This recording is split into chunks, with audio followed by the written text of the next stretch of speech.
Hello friends, இப்போ வந்துப்பா நம்ம இந்த வெயில் காலத்துக்கு நம்ம வெளியே பாட்டில் ஜூஸ் எல்லாம் வாங்கி குடிக்கிறத விட நம்ம இப்போ மாதிரி நல்ல பழமாக பார்த்து எடுத்து வச்சுக்கோங்க. ஒரு கேரட்டு நீங்கள் உங்களுக்கு எவ்வளோ வேணுமா நீங்கள் போட்டுக்கோங்கப்பா. நான் இதுக்கப்புறம் பாதாம் பிசினி இது நைட்டே ஊற போட்டுட்டேன். நல்லா தண்ணியில் கொஞ்சம் இடித்து போட்டு அது ஊற போட்டோம்னா நல்ல உடம்புக்கு ரொம்ப கூலாகும். இப்போ ரொம்ப வெயிலாக இருக்குது, அது என்ன பண்ணுறதுன்னு புரிய மாட்டேங்குது. அதனால் நம்மளால் முடிஞ்சது ஏதாவது சின்ன சின்னதை நம்ம வீட்டிலே செஞ்சுக்கலாம் ஃப்ரெண்ட்ஸ். நான் கொஞ்சமாக இதில் தேன் ஊற்றுறேன்ப்பா.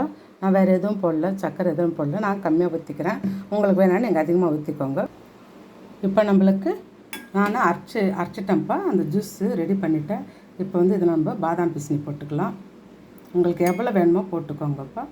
நான் ஒரு 4 ஸ்பூன் போட்டுக்கிறேன். நம்ம இந்த ஜூஸ்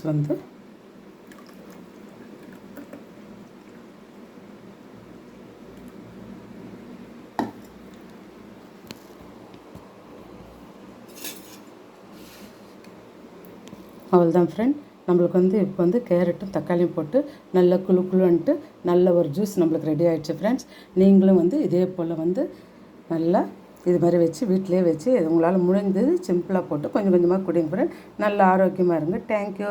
உங்களுக்கு சுகர் இருக்குமானா நீங்கள் சுகரை கூட எதுவுமே போட வேண்டாம். வெறும் கேரட்டும் வெறும் தக்காளி கூட போட்டு அரைச்சி குடிக்கலாம். தேன் கூட ஊற்ற வேண்டாம் ஃப்ரெண்ட்ஸ். உங்களுக்கு எது எப்படி இருக்கோ அப்படி நீங்கள் செய்யுங்க. தேங்க்யூ.